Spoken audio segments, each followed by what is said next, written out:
and welcome to our talk show. My name is Kelly Taylor, otherwise I go by the name Mrs. Kelly Can. I'm never alone, I'm always joined by my beautiful, my favorite, evangelist Faith Sitole. How are you? I'm doing great, and how are you?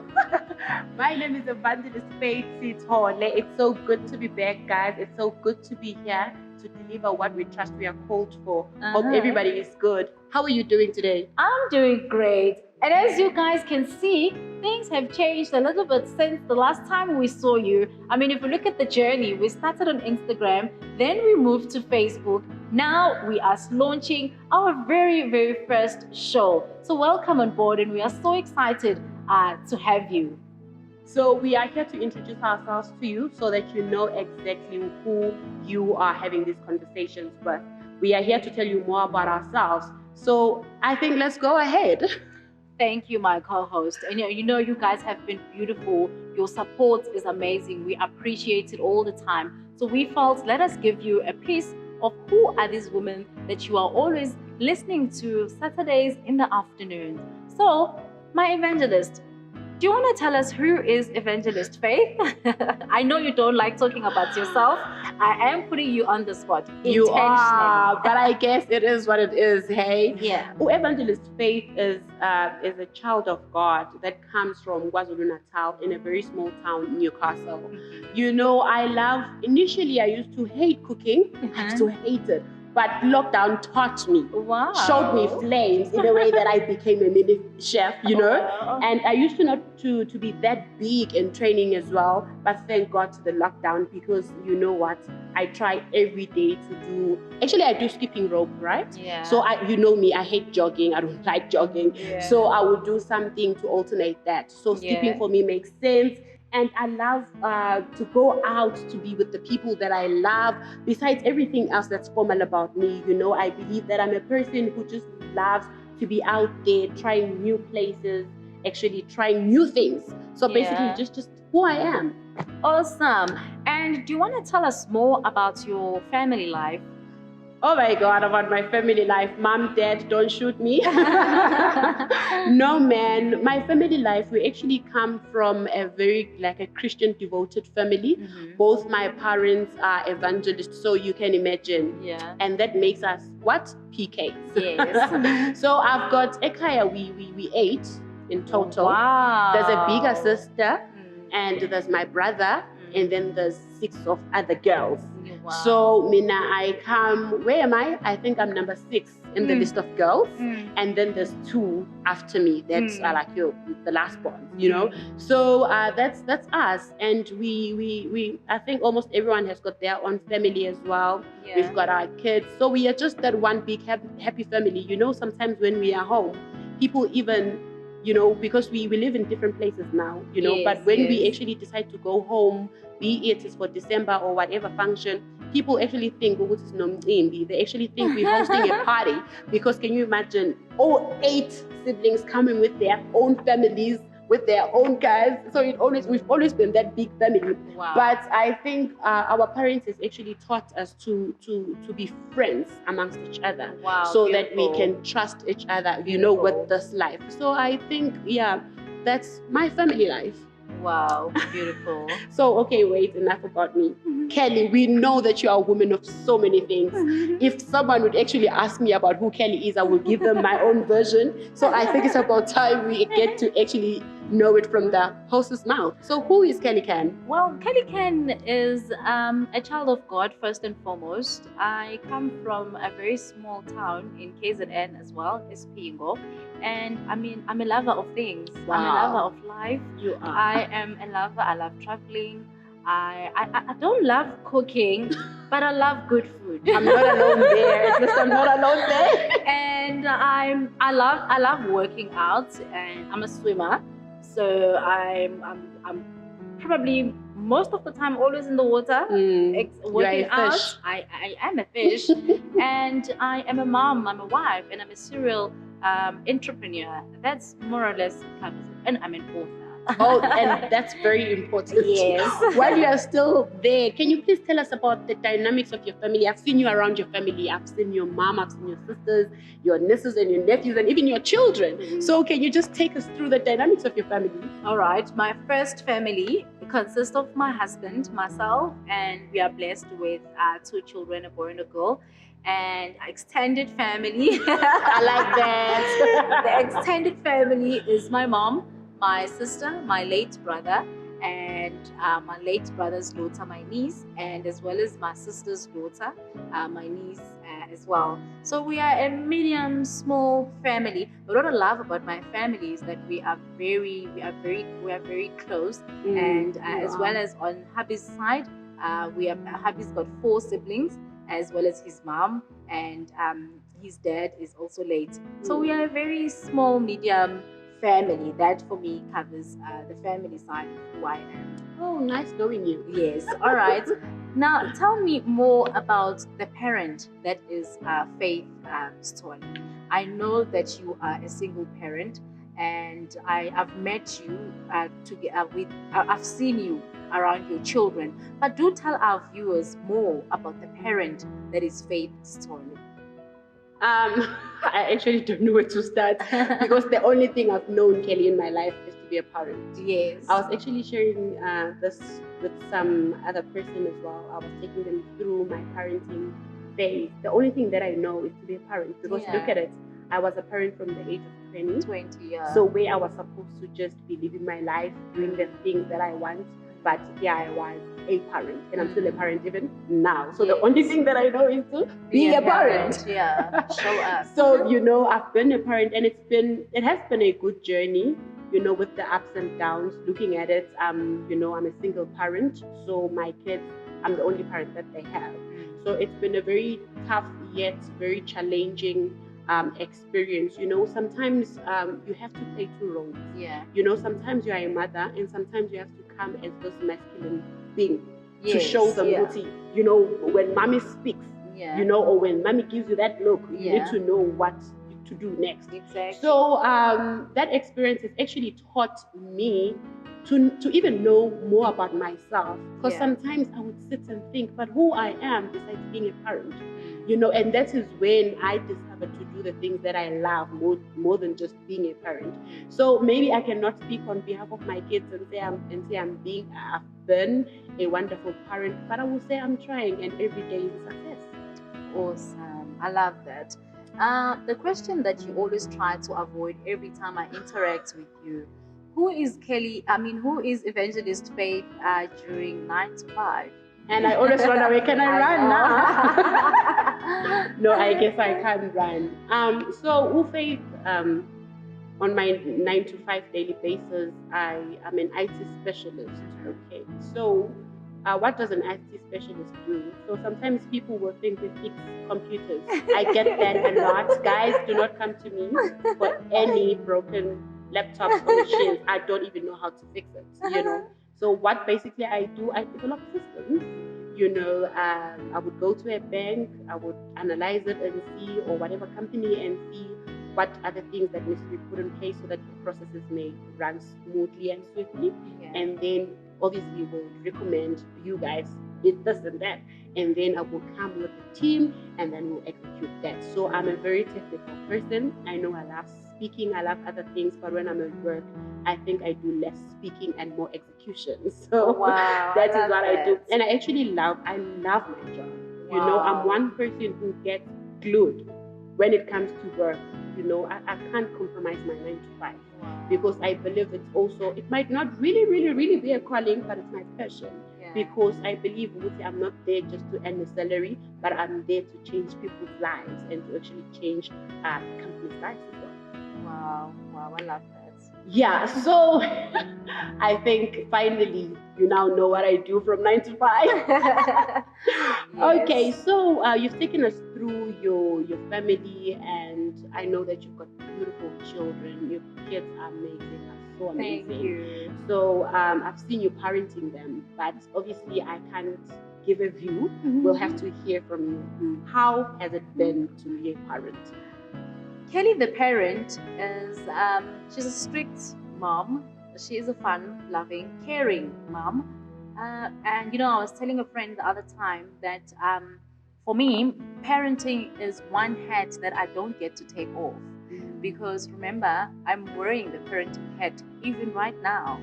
I wear the parent hat in my meetings. I wear the parent hat in my, like, throughout. It's one hat that you don't get to take off, even when the kids are older. In fact, I'm starting to realize now, because we are approaching the pre-teen season in my house, and I'm starting to realize that actually the parent hat is needed more as children grow. Because come to think of it, when they are younger, it's so easy to actually, just let them do their own thing. Let them be. They understand very well that when mom says, it's final. But as they get older, they're actually starting to be opinionated. They engage They're you. starting now to, to try and bend you a bit. Yeah. So that's when you are actually needed more for guidance purposes. The first 18 years of a child's life is very important in terms of, as a parent, God placed you there to guide them.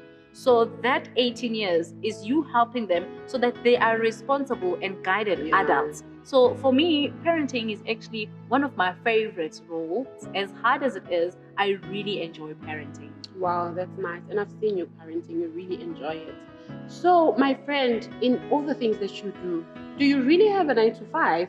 I no longer do have a 9 to 5. Okay, tell us more about it. No, I no longer have a 9 to 5. I think about 5 years ago, actually, I left my 9 to 5 to pursue what I'm actually doing now, which is entrepreneurship.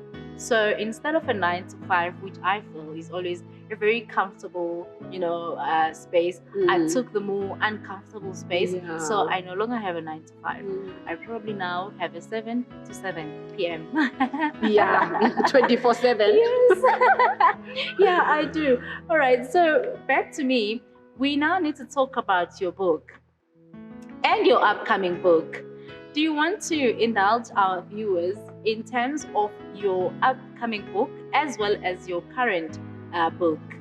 Wow, I think I've spoken so much about my first book. Yes. This one. Yes. The title is Healing a Bruised Heart of a Broken Woman. Yes. I first wrote about my story because there's a couple of things that were not so favorable to me that I had to encounter in life, that I encountered in life, that I shared.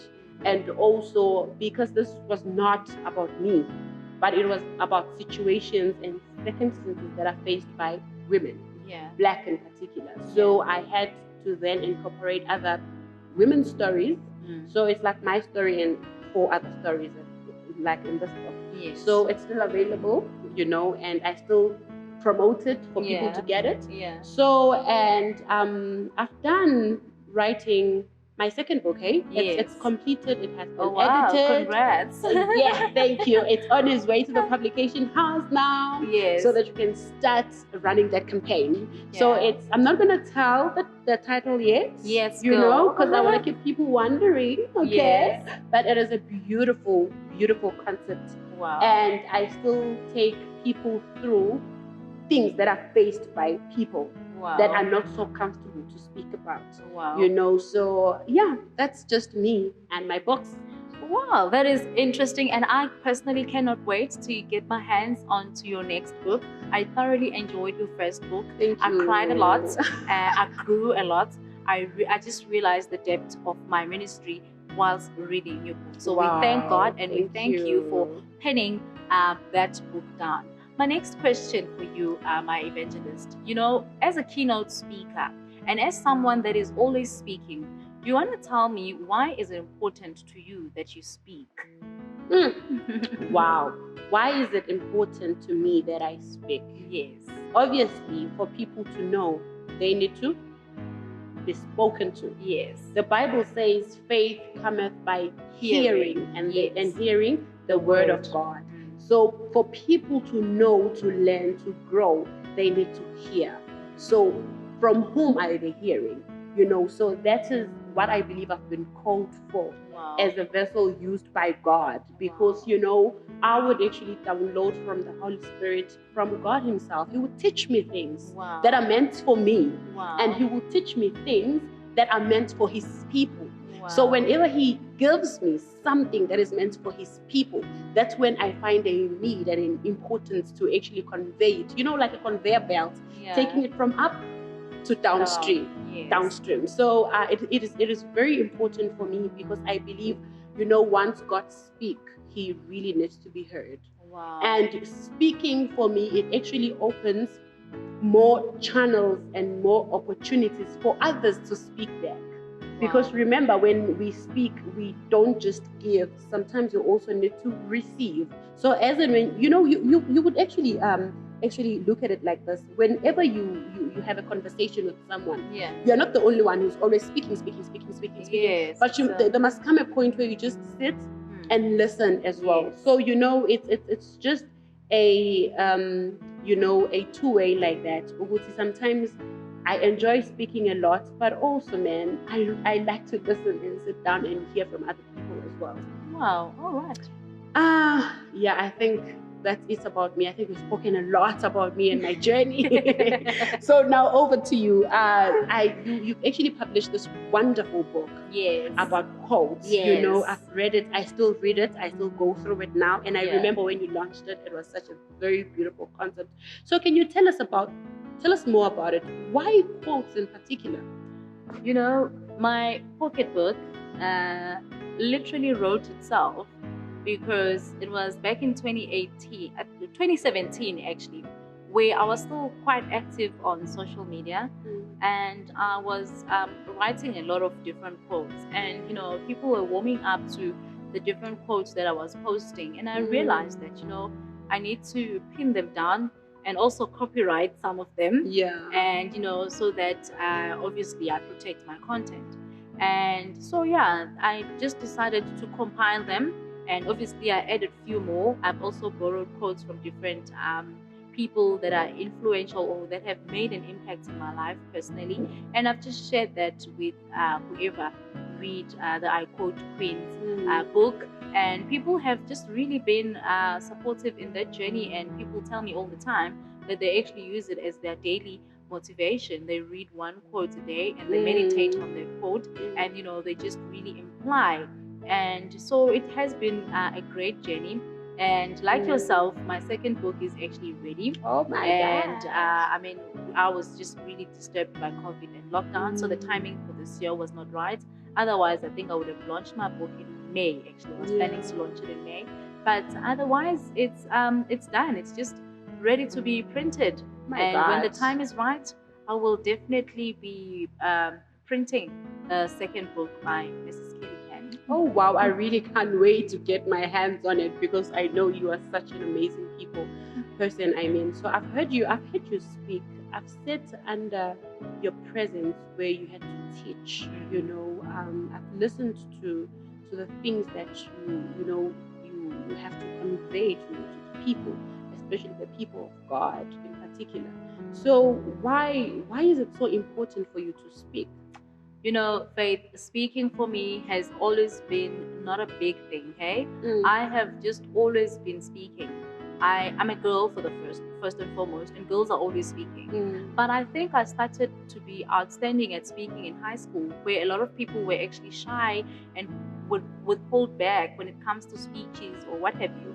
Whereas I would actually look forward to those times, because it will be for me an opportunity to go and speak. You know, I remember I used to even Google president speeches, you know, and I would be like, you know, it's just the present. You know, I'd bother my sister and my brother and I'd practice in front of them, and you know, and for me, it has just always been a thing until I started my Girl Foundation actually, and I realized that I can actually impact more people through speaking, you know, and through the foundation as well, where we actually have mentorship and we have people that we are guiding and we are grooming.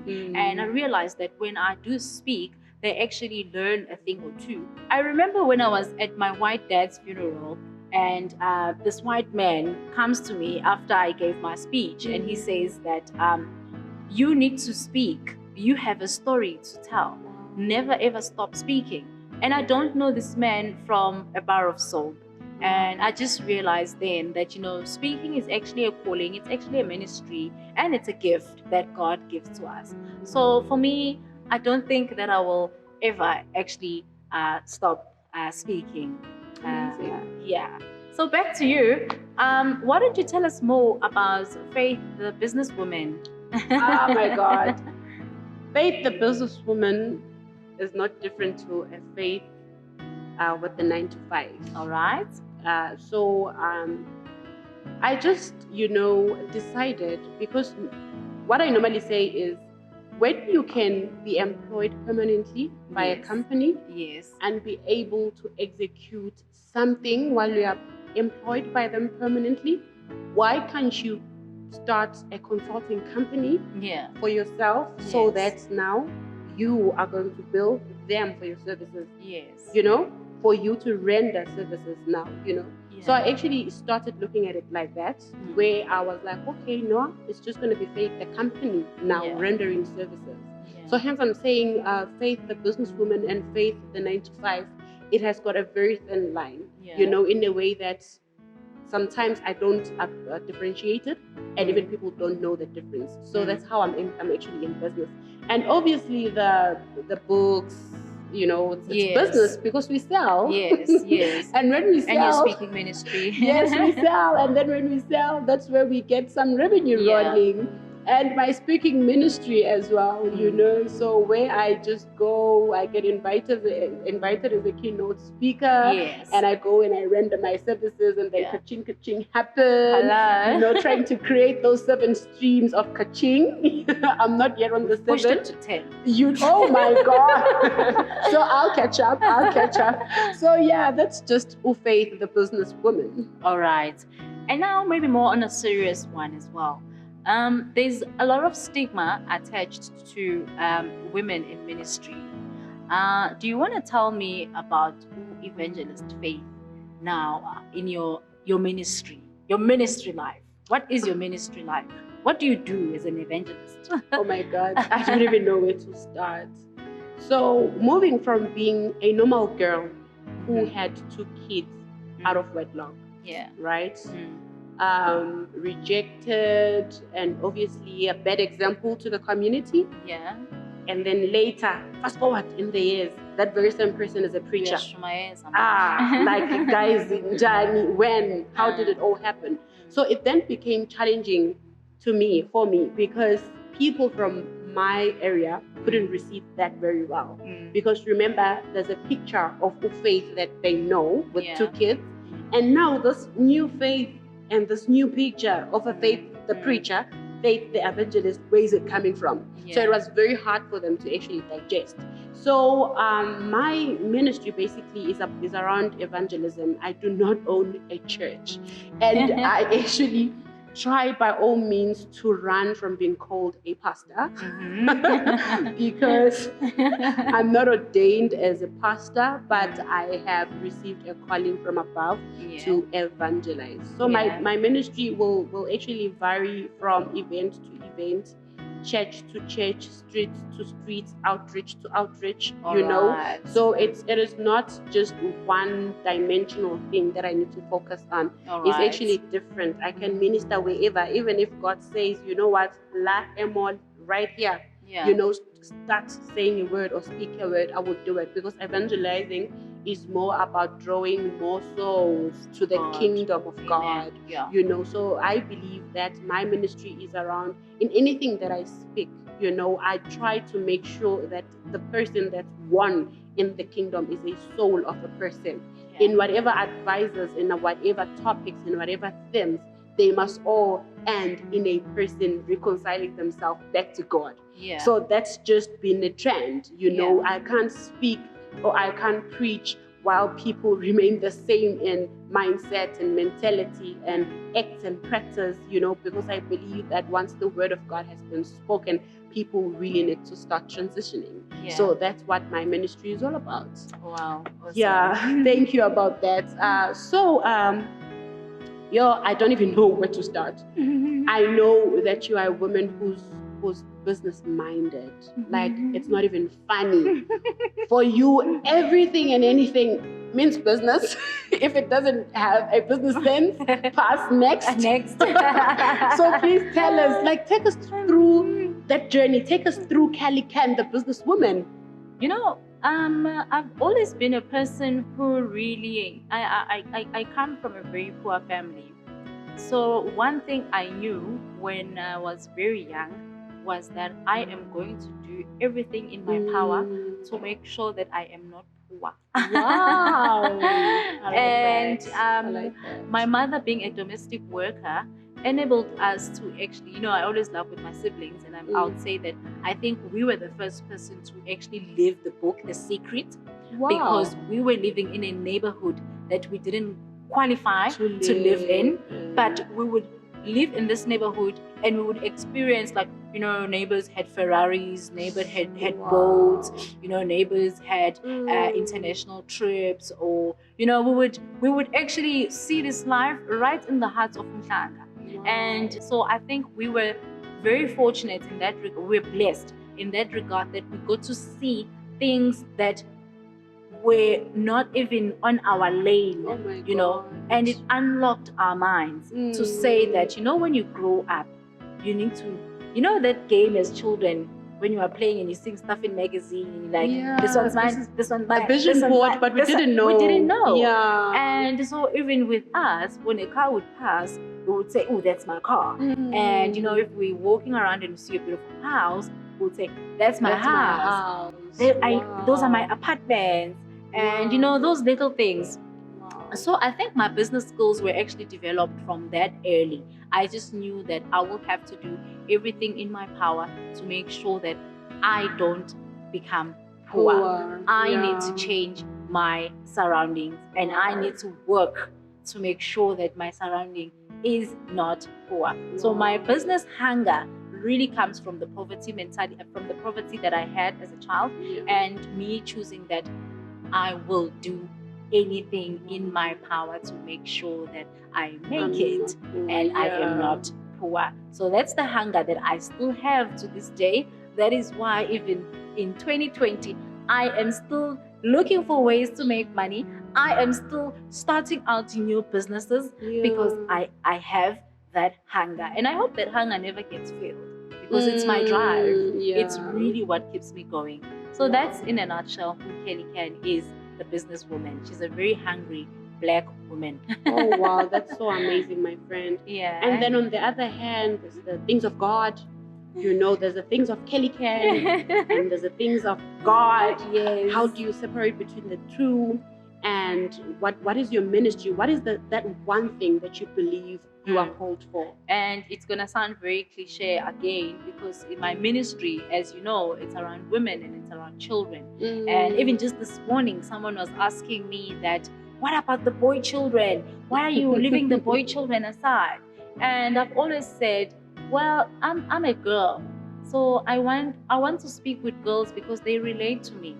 And I don't leave out boys, even in my foundation, even though it's called Foundation for Girls, we don't leave out boys. We actually do incorporate them.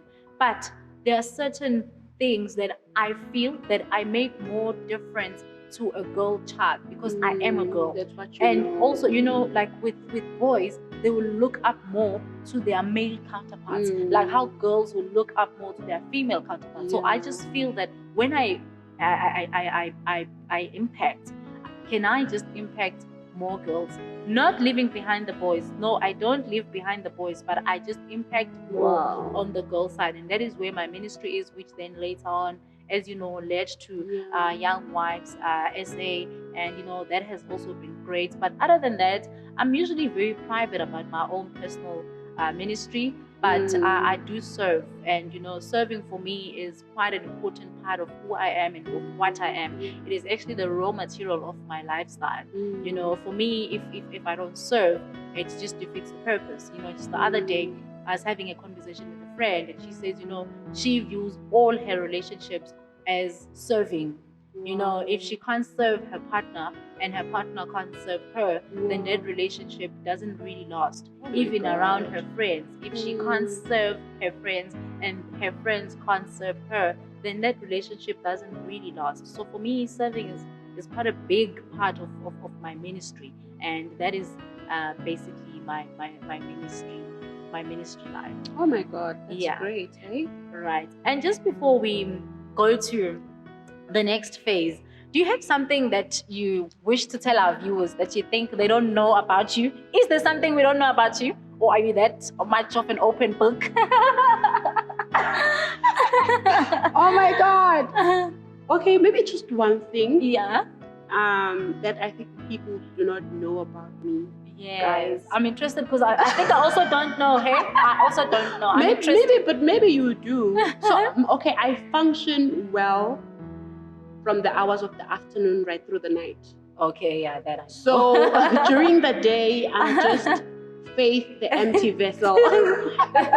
Sleepwalking. Yeah, even at work as well. I think they know. Do not secure a meeting with me for 7 a.m. Wow. I will gladly decline it. Wow. But after 2, 3, I start bothering people. Wow. And people's now modes are actually down because it's the other way around. Yes. And I think one of the other thing that maybe I think you do, because we are that close. I'm such a very sweet tooth person.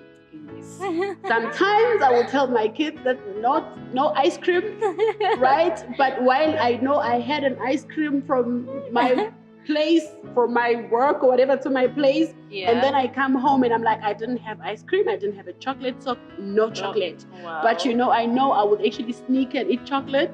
So I don't like to talk about that because guys, we know that sugar, especially in women and stuff like that, so it's just me, nothing major. Yeah. All right. While we are still there, I think I know you, but I can never say I know a person. I'm very interested. Yeah. What is it that you think, you would actually want us to know as people? There's quite a few actually, but I think maybe the one that's actually standing out is the fact that I'm fascinated by foreign languages. Wow. I'm very fascinated by foreign languages. Is it? Yeah, I'm very fascinated by foreign languages. Nice. Years ago, I actually used to study Portuguese and French and a bit of Spanish. Oh my God, So that's nice. yeah, I've actually got an ear for them as well. Okay. So probably that's just about what you didn't know about me. And I really didn't know, hey, and I wouldn't I even know. tell. But what I know is that you are that African lady. By African, I don't mean South African based, but I mean your variety when it comes to the African nations and all that. But I never knew that you were fascinated by the foreign languages. I am very fascinated by foreign That's languages. amazing, my friend. And so we have been talking for the past I don't know how many minutes, and I have just realized that we have not shared the show's name. Oh my We God. have been talking for a couple of months, and we've never actually shared what is our show's name. What is it? Oh my God. What's the name of the show? What is it? The only thing that I know is that it is a talk show. Yeah. So we just decided that let us just put a stamp on it. So you have been watching Kuluma! Our tagline is, no matter how hard it is or easy it is, just talk. Kuluma, and it all starts there. Whatever that you have in your heart, Kuluma, speak it out. So from now on, we choose to Kuluma and speak things out. So we've come to the end of our show. Thank you so much for tuning in with us. And thank you so much for listening to what we had to share earlier on. So I am Evangelist Faith Sithole. You can get me on Facebook and Instagram. Just search for Evangelist Faith Sithole. We can't wait for the second episode. Thank you so much. We shall see you on our next episode. And thank you so much for being such a wonderful co-host, and I really enjoy working with you. And thanks to you at home for tuning in. We hope you've loved this episode, and we can't wait to bring you the next one. I am at Mrs. Kelly Can on Instagram and Twitter, and Kelly Can on Facebook. Otherwise, we want to wrap this show by just adding a little bit of a twist and by sharing our quote for the day. My quote for today is have a pull hair up syndrome, which comes from my book, I Quote Queens. That quote, Queens, it's a quote I live by and I aspire that you also adopt it. In a world where you can be anything, always make sure that you pull someone up. And that's it from me. I'll hand over to you, Evangelist Faye. So my quote for today is "Women don't break, they break through" by Evangelist Faith Siton. The reason why I chose to come up with that line is because I came to realize that women do not break to die. They rather break to produce and to multiply like a seed. Thank you for tuning into the show.